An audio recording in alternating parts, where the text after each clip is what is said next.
Kırıkkale was just a quiet industrial outpost in 1907, until a single prototype lit the fuse for a revolution. Today, Turkey's armored behemoths and high-tech hunters threaten to disrupt the global military balance. But how did a nation once reliant on foreign designs forge the most extreme tanks and armored fighting vehicles in modern warfare? The answer begins in an unexpected place, and the truth is far wilder than the legends. Industrial ambition took root in Kırıkkale long before the first armored vehicle blueprint ever touched a Turkish drafting table. In 1907, the town's cartridge factory began churning out ammunition, feeding the Ottoman army, and later the Turkish War of Independence. By 1925, workers assembled heavy artillery shells and ammunition on the same grounds. The pace accelerated. Electric machinery in 1928, steelworks in 1931, and by 1936, the complex was producing gunpowder, rifles, and complete artillery systems. Each new facility added layers of expertise, turning Kırıkkale into the country's primary arsenal. When the Mechanical and Chemical Industry Corporation, MKEK, was officially founded in 1950, it inherited this dense web of factories and workshops. The mission was clear: end foreign dependence and build a self-sufficient military industry. Early on, MKEK's focus remained on small arms and ammunition, producing everything from bullets to howitzers, but the foundation for something bigger was set. Decades of technical know-how, from metallurgy to ballistics, gave Turkish engineers the confidence to imagine vehicles, not just weapons. By 2014, Kırıkkale's transformation was sealed with the launch of Turkey's first organized industrial zone dedicated to arms and digital defense products. Spanning 50 hectares, this zone became the launchpad for a new generation of military hardware. The legacy of those early cartridge and steel plants was no longer just about supplying the infantry. It was about building the backbone for the country's leap into armored vehicle design. MKEK's institutional memory and industrial muscle would soon fuel the rise of Turkey's own extreme armored fighting vehicles. By the early 2000 years, Turkish engineers turned their attention to a new breed of armored vehicle, one that could outpace tracked tanks on highways, wade through rivers, and transform to fit any mission. The result was the rise of the modular 8x8 family, with FNSS and Otokar leading the charge. The FNSS PARS project began in 2002, aiming for a platform that could serve as an armored personnel carrier, infantry fighting vehicle, command post, or even a mortar carrier. Its public debut came in 2005, revealing an 8x8 chassis with all-wheel drive, independent hydropneumatic suspension, and a top speed of over 100 kilometers per hour. Combat weight for the PARS family reaches up to 40 tons, with space for a crew of 3 and up to 8 dismounts. Amphibious capability lets it cross rivers without preparation, a rare feat for vehicles in its class.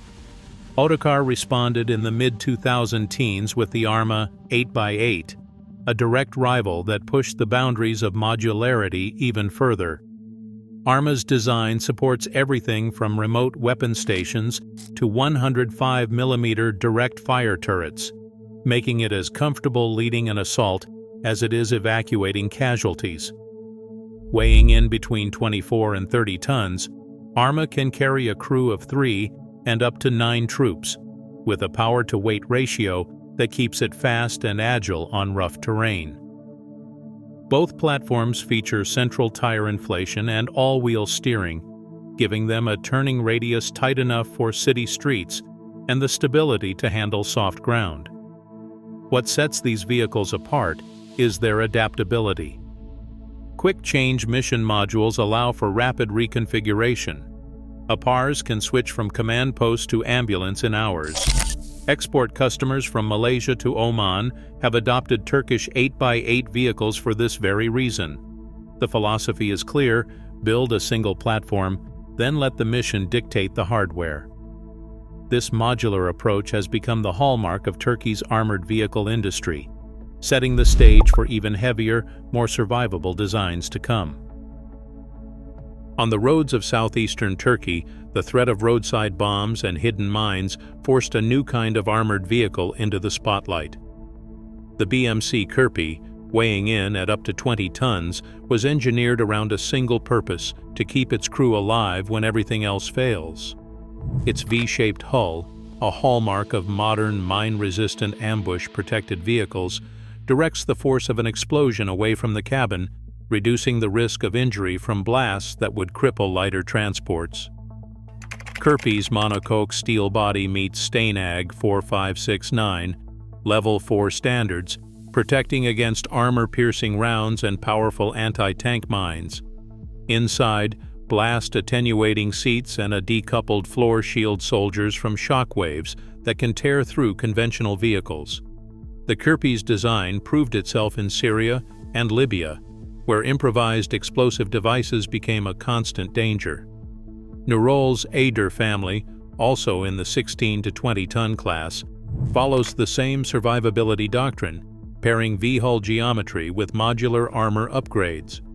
Both vehicles sacrifice some off-road agility for maximum protection of the crew, setting a new bar for survivability on the modern battlefield, and pushing Turkish engineers to consider even heavier, tracked platforms for the most extreme threats.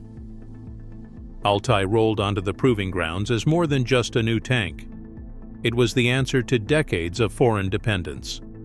Launched in the mid-2000s under the National Tank Project, Altay promised to give Turkey its own main battle tank, built from the ground up with domestic expertise.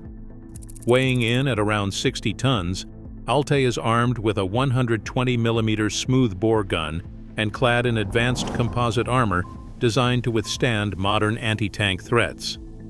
Its fire control system and digital battlefield integration give it the edge to fight day or night, in open terrain or dense urban sprawl. Yet the path to independence was anything but smooth. The original plan called for a German MTU engine and Renk transmission. Export restrictions forced Turkish engineers back to the drawing board. Years of delays followed as the team worked to source and develop a new power pack, eventually turning to South Korean technology before pushing for a fully indigenous solution. Altay stands as the heaviest, most complex armored vehicle ever produced in Turkey, a symbol of ambition and resilience in the face of international embargoes. Bayraktar TB2 drones changed the pace of Turkish ground warfare. With a wingspan of 12 meters and an endurance that stretches past 24 hours, the TB2 can circle above a battlefield for an entire day, relaying high-definition video and laser-guided targeting data to armored units below. Each TB2 carries up to 50 kilograms of precision munitions, enough to destroy tanks, artillery, or convoys in a single pass. On the ground, loitering munitions like the Kargu rotary drone have become the eyes and fists for Turkish armored vehicles. These compact, quadcopter-shaped hunters can be launched from a moving vehicle, scout enemy positions, and strike targets kilometers away with explosive payloads. The real breakthrough comes from manned-unmanned teaming, called MUMT. Here, armored vehicle crews receive live feeds from Bayraktar TB2 drones and Kargu drones, compressing the time between spotting a threat and firing a shot. A commander inside an infantry fighting vehicle can order a drone to mark a target, then direct a missile or cannon strike within seconds. This sensor-to-shooter compression turns every Turkish vehicle into a node on a much larger digital battlefield. Instead of waiting for air support or risking exposure, Turkish armored fighting vehicles now hunt in packs, guided by drones, protected by real-time data, and able to strike before the enemy even knows they are there. Syrian highways, Libyan deserts, and the rocky hills of Nagorno-Karabakh have all tested Turkish armored vehicles under fire. In Syria, Kirpi mine-resistant ambush-protected vehicles and Pars 8x8 vehicles rolled into IED-laced territory, surviving blasts that crippled lighter rivals. Turkish forces paired these ground vehicles with TB2 drones, striking targets and relaying live intelligence to crews on the move. Libya saw FNSS and Otokar platforms shipped to Tripoli, where they helped government troops push back armored columns and defend urban strongholds. The Nagorno-Karabakh War in 2020 brought a new chapter.